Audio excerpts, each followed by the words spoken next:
Bonjour bien-aimés et bienvenue encore une fois à Passion pour Dieu. Si c'est la première fois que vous regardez cette émission, j'aimerais vous accueillir tout particulièrement. Nous sommes des passionnés de Dieu. Nous aimons Jésus, nous aimons parler de Jésus.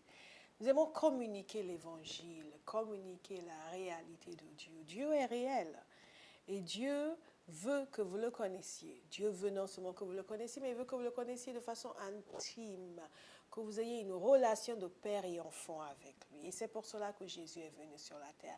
Jésus est venu pour nous réconcilier avec Dieu. Il suffit de regarder le monde autour de nous pour savoir qu'il y a une différence entre ce que nous sommes et ce que nous sommes censés être. Savoir que ce monde tel qu'il est aujourd'hui est certainement séparé de Dieu. Et Dieu a envoyé son Fils pour nous réconcilier avec lui. C'est pour cela que lorsque vous venez à Jésus, que vous exprimez votre foi en lui, la parole de Dieu nous dit que nous passons de la mort à la vie.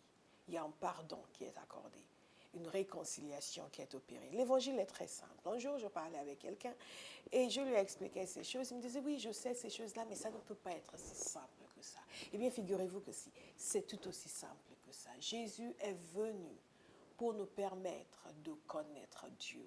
Il a pris sur lui tout ce qui nous séparait de Dieu, les péchés qui nous séparaient de Dieu.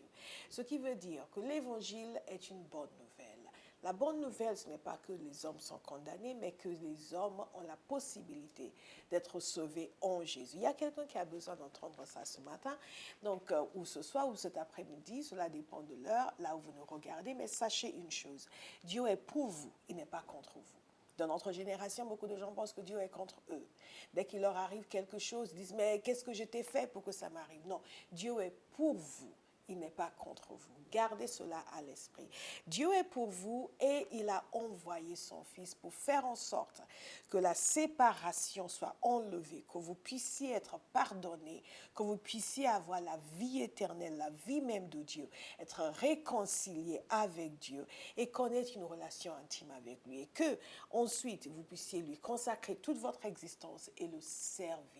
Nous avons parlé la semaine dernière de la nécessité de suivre Jésus. Depuis plusieurs semaines, nous appuyons sur ce passage où Jésus est allé appeler Pierre, appeler Jean et aussi un autre passage, il a appelé Matthieu, il a appelé ses autres disciples à le suivre. Ils l'ont suivi. Aujourd'hui, au XXIe siècle, là où vous habitez, vous êtes appelés à le suivre. Nous faisons le choix de le suivre. Il ne nous l'impose pas. Si vous avez passé votre vie à aller à l'église, vous devez quand même faire ce choix vous-même. On ne devient pas chrétien parce qu'on va à l'église. Vous pouvez aller vivre dans un poulailler, vous ne deviendrez pas une poule. Vous ne deviendrez pas une poule. Donc, c'est important de savoir que cette décision doit être prise par chaque être humain. Est-ce que vous êtes conscient d'avoir pris cette décision? Si vous ne l'êtes pas, prenez la décision de marcher avec Dieu. Prenez la décision d'exprimer votre foi en Jésus. Et prenez la décision de vous donner entièrement à lui. Là, il y a un passage dans la parole de Dieu qui dit dans Colossiens, chapitre 3, au verset 17, « Et quoi que vous fassiez, en parole ou en œuvre, faites tout au nom du Seigneur Jésus. » Absolument tout. En rendant par lui des actions de grâce à Dieu le Père. Faites tout au nom du Seigneur Jésus. Toute une vie consacrée à honorer Jésus. Toute une vie consacrée à faire le plaisir de Jésus. Toute une vie consacrée à penser, à vivre conformément au cœur du Père. Parce que c'est le privilège que nous avons en tant que chrétiens de pouvoir calquer notre vie sur la vie de Jésus. Et en réalité, c'est pour cela que Jésus est venu. Il est venu nous réconcilier avec Dieu. Il est venu nous donner la possibilité de vivre sur la terre comme lui a vécu sur la terre. Et Dieu a des choses précises qui vous concernent, des choses qu'il veut apporter et amener dans votre vie. C'est au moment où vous vous donnez entièrement à Dieu que vous commencez à comprendre qui vous êtes. Pourquoi vous êtes là? Nous avons vu l'exemple de l'apôtre Paul. Il a compris finalement pourquoi il existait, quel était le sens de sa vie et ce qu'il était censé accomplir sur la terre. Il y a une mission qui est rattachée à votre vie. Est-ce que vous allez l'accomplir? Vous ne pouvez l'accomplir que dans la mesure où vous connaissez celui qui vous a envoyé en mission. Celui qui vous a envoyé en mission, c'est Dieu lui-même. Il vous a envoyé en mission sur la terre. Et le connaissant, vous consacrant à lui, vous devenez capable de saisir quelle est cette mission et de faire ce pour lequel il vous a envoyé sur la terre Paul, c'est un homme qui a compris quelle était sa mission. Il y est allé à fond la caisse. Et nous sommes tous censés comprendre. Nous avons une mission sur la terre, nous devons l'accomplir. Et donc l'apôtre Paul avait déclaré que sa vie, c'était pour servir le Seigneur. Et en réalité, si vous vous consacrez à Jésus, vous êtes censé consacrer votre vie à le servir. Nous avons vu les Thessaloniciens, par exemple. C'est les habitants de la ville de Thessalonique qui, eux aussi, avaient reçu Jésus et avaient tout donné. Ils se sont tournés des idoles et ils se sont tournés vers Dieu et ont commencé à le servir. Donc, Paul parle à cette église de Thessalonique et nous allons pendant quelques instants aujourd'hui aller plus loin dans cette étude que nous sommes en train de faire. Aller sur notre site pour voir les études passées. Nous avons passé un bon moment jusque-là. Nous avons de très bons échos des personnes qui nous regardent et nous continuons.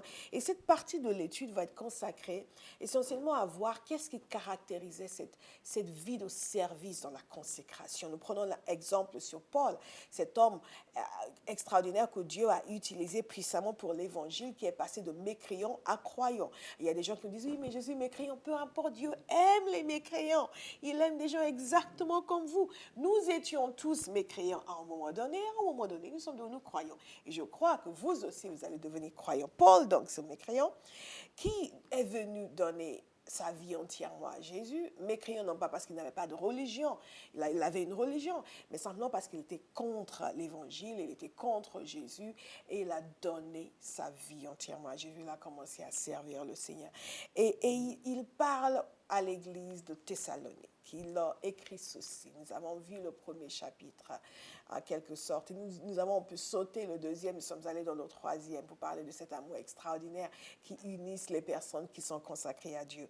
Et dans 1 Thessaloniciens chapitre 2, verset 2, il commence à expliquer dans quel esprit il a servi. Et c'est un exemple pour nous. Je vous encourage vraiment. Prenons un exemple sur Paul. Dans quel esprit est-ce qu'il a servi Dieu? Il s'est consacré. Lorsque nous nous consacrons et que nous commençons à servir Dieu, voilà dans quel esprit nous le servons.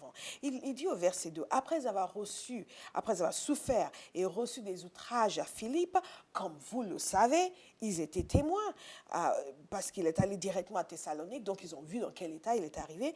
Nous prîmes de l'assurance en notre Dieu pour vous annoncer l'évangile de Dieu au milieu de bien de combat. Bien de combat, il a un peu sous-estimé, si j'ose dire, ce qu'il a vécu, parce qu'à Thessalonique, il y a eu carrément une émeute, des gens qui étaient contre lui, les gens se sont tournés contre lui, se sont levés contre lui, ne voulaient pas qu'il annonce l'évangile. Et c'est ce dont il parle ici. Lisez dans Actes chapitre 17, qui raconte ce voyage à Thessalonique, au milieu de bien des combats. Il y a un mot ici que je voudrais faire ressortir, qui est très important pour nous. Quand vous êtes consacré à Dieu, il y a quelque chose qui va se passer dans votre vie. Vous allez recevoir l'assurance. Il nous dit, nous prîmes de l'assurance en notre Dieu. Notre assurance est en Dieu. Et nous avons besoin d'assurance. Nous avons besoin d'assurance, nous avons besoin de hardiesse, nous avons besoin d'audace. Et une vie qui est consacrée à Dieu est une vie qui est en mesure de recevoir l'assurance que Dieu donne. Vous avez vu ici, quand il parle de son assurance, il parle de l'assurance en notre Dieu. Il a confiance en Dieu. Il y a une audace, il y a une hardiesse qui naît à l'intérieur lorsqu'on connaît son Dieu, lorsqu'on lui fait confiance et lorsqu'il nous communique la force intérieure. Et là, nous sommes capables de nous attaquer à des choses qui auparavant nous paraissaient insurmontables. Au fur et à mesure que vous avancez dans votre vie chrétienne, dans cette vie de consécration, vous allez être face à des obstacles. Nous avons vu la semaine dernière que la consécration ne veut pas dire que c'est bon, je suis au paradis, tout va marcher comme sur des roulettes. Non, il y a des personnes qui vont s'opposer à vous, il y a des circonstances qui vont s'opposer à vous. Mais lorsque vous mettez votre confiance en Dieu, il y a une assurance extraordinaire qui naît en vous. Pensez-y, cet homme Paul, partout où il allait, des difficultés. Il quittait Philippe, où il avait été mis en prison, il avait été battu. Il arrivait à Thessalonique. Beaucoup d'entre nous, nous aurions fait une pause. Nous aurions estimé, bon Seigneur, tu comprends, j'ai donné. Parce que, tu sais, il y en a là qui sont restés à Jérusalem. Ils n'ont pas bougé d'un pouce. Tu les vois, tu les aimes aussi. Eh bien, moi aussi. Moi, je vais arriver ici, je vais y aller mollo, tranquille, je ne dérange personne. Je vais aller prier comme tout le monde, mais je ne dis rien. Je me repose. Il y en a assez d'être attaqué. Non, Paul avait de l'assurance. Et il a repris sa prédication à Thessalonique. Et c'est de ça qu'il parle à cette église.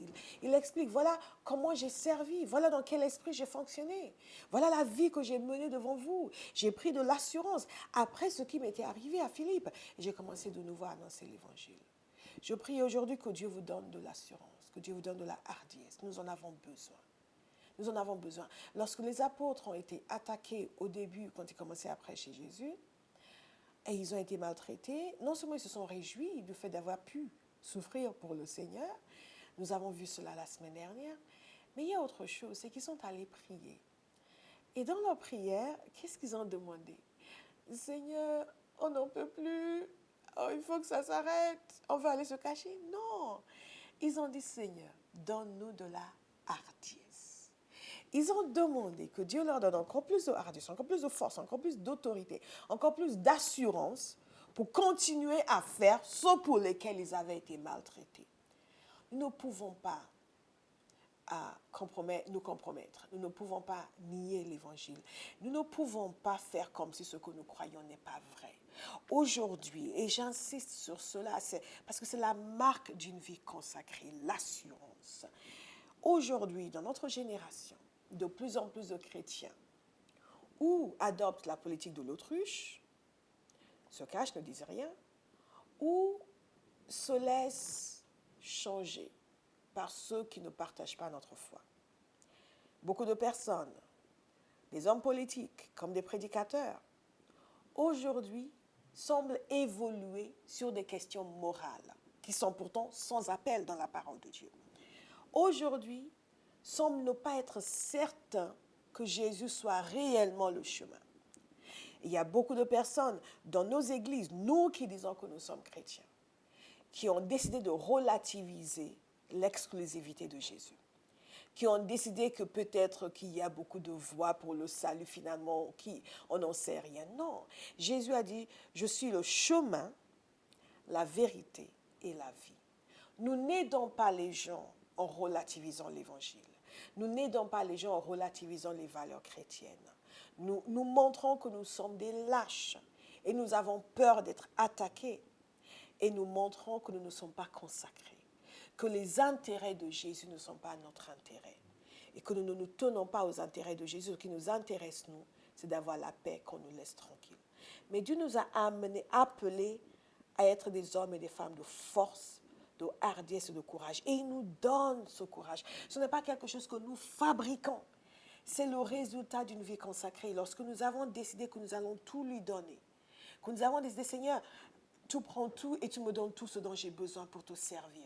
Dieu va nous donner une force surnaturelle, une assurance surnaturelle. Nous serons capables de faire face aux oppositions et dire non, voilà où nous en sommes. Vous savez, notre foi n'est pas la foi des lâches. Et dans notre génération, surtout dans le monde occidental, nous avons besoin de courage. Non pas parce que nous soyons plus persécutés en Occident qu'ailleurs, simplement parce que nous avons perdu le courage. Simplement parce que nous avons laissé le monde à l'extérieur de l'Église déterminer pour nous ce que nous avons le droit de croire. Et que beaucoup de personnes n'osent plus dire les fondamentaux de la foi. Nous ne nous permettons plus de le dire. Nous nous sommes laissés laver le cerveau au point où ce qui est essentiel à la foi chrétienne nous semble maintenant être de l'intolérance. Ce n'est pas de l'intolérance que de dire que Jésus est le chemin. C'est simplement faire écho aux paroles de Jésus lui-même. Vous savez, si quelqu'un a un cancer et que vous ne voulez pas l'affoler, vous lui dites, écoute, tu as un mal de tête, prends ce cachet, ça va aller. Vous n'êtes pas en train de l'aider. Vous diagnostiquez mal. Vous pensez que la personne va vous en vouloir et vous décidez de lui dire non, ce n'est pas grave ce que tu as, alors que c'est très grave. Vous savez que les médecins peuvent aller en prison pour ce genre de comportement. Alors, que dire d'un chrétien qui sait que Jésus offre la vie éternelle et qui décide de ne pas le dire parce qu'il ne veut pas vexer quelqu'un, parce qu'il ne veut pas être mal vu, parce qu'il ne veut pas compromettre sa promotion au travail. En d'autres termes, nous laissons des hommes et des femmes aller dans une éternité sans Dieu pour protéger notre peau. Dieu mérite mieux que ça. Et ces gens qui ont besoin de Jésus ne vont pas vous remercier du fait de ne pas leur avoir dit. nous avons besoin de hardiesse et d'assurance. Nous avons besoin de savoir en qui nous avons cru. Et Paul avait cette assurance. Et je m'attarde un peu sur ce point parce que c'est un véritable fléau. Beaucoup de personnes qui veulent donner leur vie à Jésus ont peur. Ont peur de ce que les personnes autour vont dire. Je vais vous dire une chose aujourd'hui. Il n'y a pas d'incrédule après la mort. Dieu est tel qu'il dit être dans la Bible. Jésus est ce qu'il dit être. Ce qu'il vous offre ne va pas vous tuer. Au contraire, ça va vous donner la vie. C'est pour cela que l'apôtre Paul disait qu'il n'avait pas honte de l'évangile. Nous n'avons pas honte de l'évangile. Et nous avons l'assurance pour assurer quiconque vienne, décide de venir à Jésus, que la vie éternelle lui est donnée, lui est garantie. Que quand vous vous consacrez à Dieu, il investit littéralement votre existence. Il pardonne vos péchés. Vous êtes réconciliés avec lui. Vous êtes mieux à l'intérieur qu'à l'extérieur. Ce que nous disons, c'est l'apôtre Pierre qui disait dans une de ses lettres, ce que nous vous disons, ce que nous vous avons enseigné, ce ne sont pas des fables habilement conçues. Non, nous avons été témoins de sa majesté. Qu'est-ce qui se passe lorsque vous êtes consacrés? Vous devenez comme l'apôtre Paul, qui est capable de voir les choses invisibles. Il ne s'agit pas de voir des fantômes, il s'agit simplement d'avoir une connaissance de Dieu à l'intérieur, d'avoir une conscience de Dieu dans votre esprit, qui est plus forte que toute incrédulité à l'extérieur. Ce que vous savez de Dieu devient infiniment plus puissant et plus réel que ce que les gens qui ne le connaissent pas vous disent. Cette assurance est indispensable. Et l'apôtre Paul disait, j'avais reçu et j'avais souffert des outrages à Philippe. Mais en Dieu, j'ai pris de l'assurance. Ma prière, c'est que vous preniez de l'assurance aujourd'hui pour pouvoir annoncer l'évangile. Et parce que Paul a pris de l'assurance, qu'est-ce qui s'est passé? Une ville entière a été touchée par l'évangile. Qui sont les gens autour de vous qui seront touchés lorsque vous allez prendre de l'assurance? Consacrés à l'éternel. Beaucoup d'entre nous, n'avons pas cette assurance parce que nous n'avons pas décidé de nous consacrer. Nous sommes entre deux chaises. Nous aimons Jésus, nous allons à l'église, mais la vie, je veux vivre ma vie. Mais quelle est votre vie? Si Dieu retirait le souffle aujourd'hui, où en sera votre vie? Quelle est la valeur d'une vie? La valeur d'une vie réside dans ce que cette vie adore. Qui est-ce que vous adorez? Il est important que lorsque nous faisons la prière de salut, que nous disons que nous voulons être à Jésus, nous décidions d'aller jusqu'au bout avec lui. Sinon, vous restez entre deux chaises. Et quand on est entre deux chaises, on peut facilement tomber. Mais quand on donne tout, il n'y a pas de retour en arrière. Et là où on va est infiniment plus glorieux que là d'où on vient. Et Paul avait compris cela. Et parce qu'il avait cette assurance, il a pu annoncer l'évangile sans crainte, sans peur, en dépit de tout ce qu'il avait souffert. Et parce qu'il a fait cela, une ville a été touchée. Une église est née. Je peux vous assurer, il y a des hommes et des femmes dans votre vie qui seront convertis lorsque vous aurez de l'assurance. Il y a des gens dans votre avenir qui vous attendent, qui attendent l'évangile que vous allez annoncer, la parole que vous allez prononcer. Il y a des gens qui aujourd'hui se moquent de vous parce que vous commencez à être attirés par Jésus. Ne les écoutez pas. Allez vers Jésus. Parce qu'un jour, c'est eux qui vont vous écouter. J'en ai fait l'expérience. Moi, j'étais une de ces personnes qui attaquaient l'Église, qui étaient contre les chrétiens. Je remercie Dieu de ce que les gens que j'attaquais ne m'ont pas écouté. Parce que lorsque je suis venue au Seigneur, j'ai compris que Jésus est ce qu'il dit être. Le chemin, la vérité et la vie. Et après toutes ces années, en réalité, je peux vous dire, je n'ai aucun regret. Mais pas le moins du monde. Aucun regret. Jésus est le chemin. Il est celui qui réconcilie avec Dieu. N'hésitez plus à lui donner votre vie. Je sens vraiment qu'il y a des gens qui me regardent, qui ont envie de tout donner à Jésus, mais qui n'ont pas cette assurance, qui ont peur de ce que les gens autour vont penser. Les gens autour vont penser que vous êtes fou. Et alors, depuis quand leur opinion change votre monde? L'opinion des gens n'a de la valeur que lorsqu'on décide de donner de la valeur à ce qu'ils pensent de nous. Décidez de donner de la valeur à ce que Dieu pense de vous. Pas à ce que quelqu'un qui ne le connaît pas pense de votre foi. Jésus veut des gens qui le suivent. Pierre a décidé de le suivre. André a décidé de le suivre. Jean a décidé de le suivre. Matthieu a décidé de le suivre. Et un jour plus tard, Paul a décidé de le suivre. Est-ce que vous allez décider de le suivre? Dieu est merveilleux.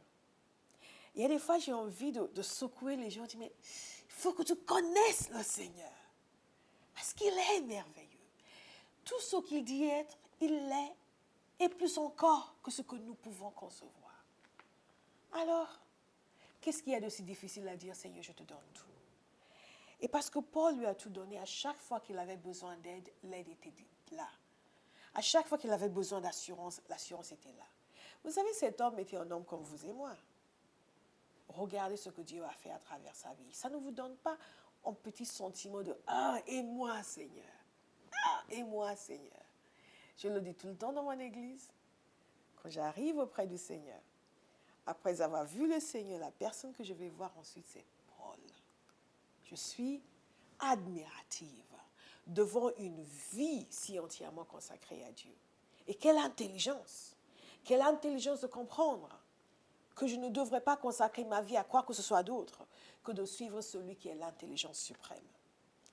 Et parce qu'il avait ce courage, il y avait cette église, née des fruits de son œuvre, à qui il a pu écrire par la suite.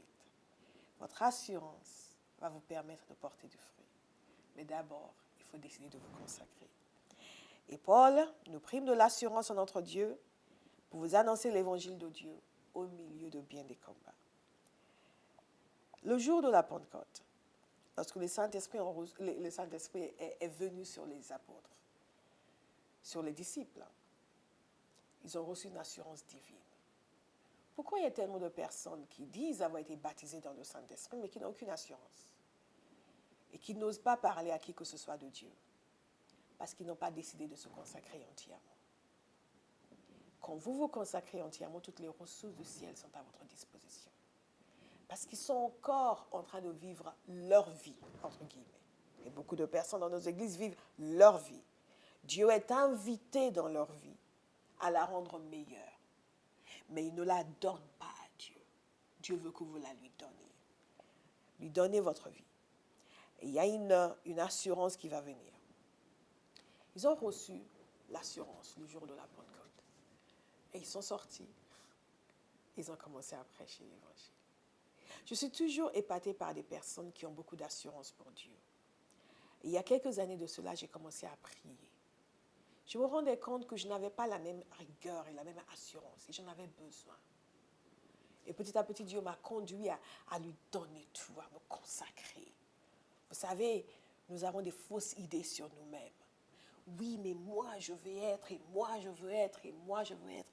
Sachez que ce que Dieu veut que vous soyez est bien meilleur que ce que vous voulez être. Et si en vous consacrant, que vous commencez à entendre, que vous commencez à être changé, que vous commencez à voir les choses que vous n'auriez jamais soupçonnées, ni même imaginées. Et c'est là aussi où l'assurance vient. Et l'assurance vient pour la tâche qu'il vous a donnée aujourd'hui. Beaucoup de gens veulent changer le monde, mais sont incapables d'aller chaque dimanche à l'église. Et ont des rêves et se disent, oui, nous allons toucher notre génération. Mais commencez d'abord à vous consacrer. Commencez d'abord avec cela. Dites, Seigneur, je te donne toute ma vie. Je me laisse faire complètement par toi.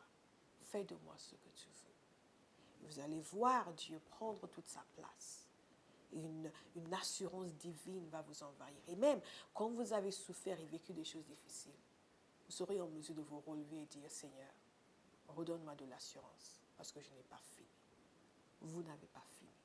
Tant que vous avez du souffle, vous n'avez pas fini. Et Dieu n'a pas fini avec vous. Père, je te remercie pour cette parole que nous avons partagée. Et je veux aujourd'hui, si vous êtes malade, que vous mettiez la main sur l'endroit où vous souffrez. Et nous allons prier. Et je veux entendre vos témoignages. Père, au nom de Jésus, je te remercie parce que Jésus a porté nos maladies à la croix. Et tu nous as donné la possibilité de recevoir la guérison divine. Et je prie pour toutes ces personnes qui ont mis leurs mains là où elles ont mal. Je te remercie, Père, de ce que tu amènes ta puissance de guérison à entrer en eux en ce moment, à entrer dans leur corps, à amener la guérison totale. Je libère la puissance de Dieu pour la guérison sur votre vie. Soyez guéris au nom de Jésus. Père, merci.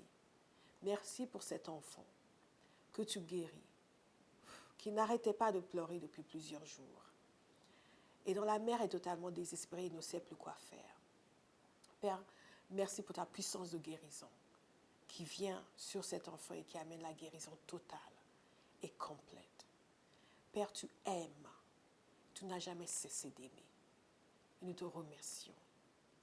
Je te demande, mon Père, que toutes les personnes qui regardent cette émission puissent avoir ce témoignage dans leur cœur de ce que tu les aimes. Au nom de Jésus, je veux vous dire aujourd'hui, Dieu vous aime. L'amour de Dieu dépasse ce que nous pouvons imaginer. Il nous a tellement aimés qu'il nous a donné le meilleur, son Fils. Est-ce que vous allez lui donner le meilleur que vous avez, votre vie?